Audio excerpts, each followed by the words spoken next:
আমি কালকে প্রাইজ পেয়েছি, প্রাইজ পেয়ে আমি মায়ের জন্য ধুতি শাড়ি, আচ্ছা জয় মা। মায়ের আলতা সিঁদুর, শুধু মায়ের সাজতে ইচ্ছে গেছে আজকে আপনার হাতে। তোমার প্রত্যেকটা ভিডিও দেখি আমি। আমি রাজীব ধর, বাড়ি যাদবপুর, কলকাতা। যাদবপুর কলকাতা। কলকাতা। আচ্ছা ভিডিও দেখতে দেখতে মায়ের প্রতি বিশ্বাস জন্মায়, তোমার প্রতি বিশ্বাস জন্মায়, তোমার কথার প্রতি বিশ্বাস জন্মায়। কতদিন ধরে ভিডিও দেখছেন? আমি 2 মাস। 2 মাস ধরে মায়ের ভিডিও দেখছেন ফেসবুকে? ফেসবুকে। আচ্ছা তা আমিও নিজে কিছু আর্থিক সমস্যার মধ্যে ছিলাম, আচ্ছা লটারি কাটছিলাম। আচ্ছা সেরকম ভাবে হয়তো লাগছিল, কিন্তু সেরকম যেটা লাগছিল মানে আমি যেটা ইনভেস্ট করছি তার তুলনায় কিছুই না। মানে যেটা আপনি লটারি কাটছিলেন কিন্তু কিছু হচ্ছিল না। কিছুই হচ্ছিল না। আচ্ছা আমি তোমার ভিডিও দেখে কিছুটা বিশ্বাস, কিছু মানে অনেক বিশ্বাস নিয়েই তোমাকে শনিবার দিন আমি মায়ের পুজো পাঠাই। আচ্ছা পুজো পাঠিয়েছিলেন ফোনে? হ্যাঁ, আচ্ছা আমি পুজো পাঠিয়েছি, মাকে বলেছিলাম মা উদ্ধার করো। আমি যেদিন তুমি যখনই উদ্ধার করবে মা, সেই মুহূর্তে আমি তোমার পায়ে আসবো, কারণ আমার কাছে সেই সামর্থ্য ছিল না। আচ্ছা এতটাই খারাপ পরিস্থিতি? হ্যাঁ, মা কালকে, আমি শনিবার মাকে বলেছি, মা কালকে আমার দিকে মুখ তুলে তাকিয়েছে। আমি কালকে প্রাইজ পেয়েছি, প্রাইজ পেয়ে আমি মায়ের জন্য ধুতি শাড়ি, আচ্ছা জয় মা।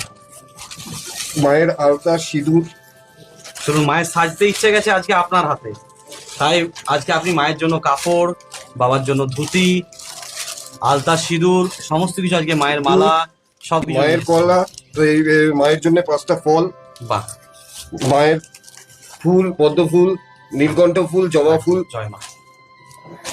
আমি যেন মায়ের এখানে বারবার আসতে পারি, এবং তোমার যে তুমি যে উদ্যোগগুলো করো, কথা দিয়ে গেলাম, তোমার এই উদ্যোগে আমি যতটুকু, প্রত্যেকটা উদ্যোগে যতটা পারবো আমি তোমার পাশে থাকবো। একদম আমার উদ্যোগ একটাই, শুধু গরিব মানুষগুলো ভালো থাকুক। একদম আমার উদ্যোগ তাই। কিন্তু আমি নিজে গরিব হয়েও যদি আমি 10টা টাকা দিয়েও তোমায় সাহায্য করতে পারি, তাইলে আমি নিজেকে মহৎ ভাববো। আমার ভিডিও দেখে অনেকে খারাপ কমেন্ট করে, দেখবেন অনেকে খারাপ কমেন্ট করে, ঠিক আছে, কিন্তু আমি কাউকে বলি না যে লটারি কাটুন, বলি না। কিন্তু আপনি যদি বিপদে পড়ে যান, সেই সময় উদ্ধার করার মতো কেউ নেই। কাউকে যদি 10 টাকা ধার চান তো দেখুন দেখুন তো আপনাকে দেয় কিনা, দেবে না। কিন্তু আমি বলি না যে আপনি লাখ লাখ টাকা লটারি কাটুন, আমি একটা কথাই বলি, অল্প লটারি কাটুন। যখন মা আপনার প্রকৃত কষ্টটা বুঝতে পারবে, তখন মা আপনাকে ঠিক উদ্ধার করে দেবে। কিন্তু হ্যাঁ, মাকে ডাকতে হবে অন্তর দিয়ে। শুধু পুজো পাঠাবো, দক্ষিণা পাঠাবো, লটারি পেলাম না, এটা হয় না। তাহলে তো সবাই লটারি পেয়ে যেত। একটু বিশ্বাস আর ভক্তি দিয়ে ডাকুন মাকে, মায়ের চরণে একটু পুজো দিন, নিশ্চয়ই আপনার মনস্কামনা পূর্ণ হবে। আপনিও পাবেন লটারিতে বড় পুরস্কার, যেটা এতদিন বহু ভক্ত লটারিতে পেয়েছে, যেটা প্রোফাইলটা খুললে ভিডিও তো ভরে আছে। কেউ কেউ বলে আমি লোকগুলোকে সাজিয়ে এনে বসে বসে ভিডিও করাই। আজকে এনাকে সাজিয়েছি আমি? না। আপনাকে সাজিয়ে এনে রেখেছি। আপনি কলকাতা যাদবপুর থেকে আজকে মায়ের কাছে এসেছেন। কেন এসেছেন? না, আপনি মায়ের কৃপা পেয়েছেন। আপনি একটা কথা আপনাকেও বলবো, যে বেশি কাটবেন না, কাটবেন অল্প, মাঝে মাঝে ওই আমাদের যে হাত খরচাগুলো হয় বাজে, সেগুলোকে বন্ধ করতে হবে। সেগুলোকে বন্ধ করে মাঝে একটু নেবেন, তার বেশি কিন্তু নেবেন না, ঠিক আছে? মায়ের কৃপাতে হয়েছে সব। হ্যাঁ, দেনায় জড়িয়ে গেছিলাম, সেই দেনাগুলো মিটিয়ে দেবেন, ধারগুলো মিটিয়ে দেবেন। ধার মুক্ত জীবন, আলাদা জীবন। সেই জন্যই হাতটা একবার দেখি। আগামী দিন আবার হবে, কিন্তু বেশি কাটবেন না। আগামী দিন আপনি আবার লড়াইতে পুরস্কার পাবেন, কিন্তু বেশি কাটবেন না।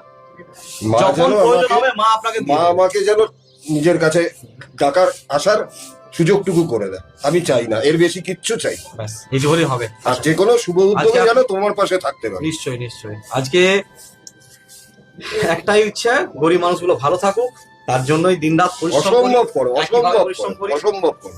আজকে ধরুন এই সকাল 8টায় বসি মায়ের মন্দিরে, উঠতে উঠতে রাত্রি 9টা, কোনদিন 10টা বেজে যায়। একটানা কিন্তু না খেয়ে বসে থাকি আমি, ওই 1 গ্লাস ছাতু শরবত খাই। আমি তো মানুষ, না খেতে পারবো না। 1 গ্লাস ছাতু শরবত মাঝে উঠে একবার খেয়ে নি, এরপর কনস্ট্যান্ট কিন্তু ভক্তদের সাথে কথা বলতে থাকি। এই পরিশ্রম, আপনারা যে দক্ষিণা দেন, এই সব দক্ষিণা কিন্তু আমি গরিব মানুষের সাথে তুলেছি, দেখেছি। এটা আনন্দ, এর মধ্যে আলাদা শান্তি, এর মধ্যে আলাদা আনন্দ। চলুন আজকে আপনার হাত দিয়ে মা সাজবে। একটু আমাকে ধরুন, একটু আমাকে ধরুন।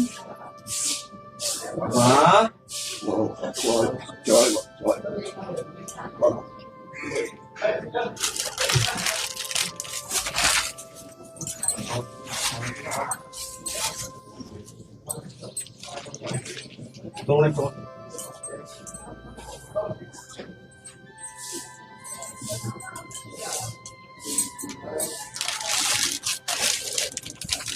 ধন্যবাদ।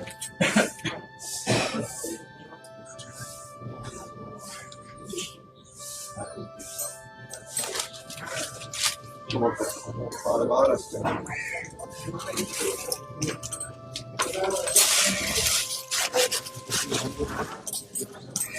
5 বছর আগে স্ত্রী মারা গেছে, আপনার তারপরে একাই জীবন কাটাই। মাকে একটু দেখি ওখানে।